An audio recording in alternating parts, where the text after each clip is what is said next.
جی بالکل، اور شریف میں پنجاب فوڈ اتھارٹی کے لاکھوں دعووں کے باوجود ہوٹلوں پر بیمار اور مردہ جانوروں کے گوشت کی روک تھام نہ ہو سکی، جس کی وجہ سے شہری مختلف امراض کا شکار ہوتے جا رہے ہیں۔ گزشتہ روز اوچھ شریف کے مشہور ہوٹل زمزم باربیکیو سے اوچھ کے شہری پرنس انجم نے اپنے گھر کے لیے لیگ پیس پارسل کرائے۔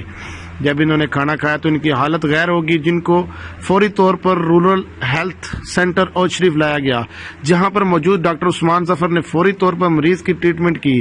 انجیکشن لگانے کے تقریباً 2 گھنٹے بعد مریض کی حالت ٹھیک ہوئی۔ اس طرح کے کافی واقعات سامنے آ چکے ہیں، مگر پنجاب فوڈ اتھارٹی ایسے ہوٹلوں کے خلاف کارروائی کرنے سے گریزاں ہیں۔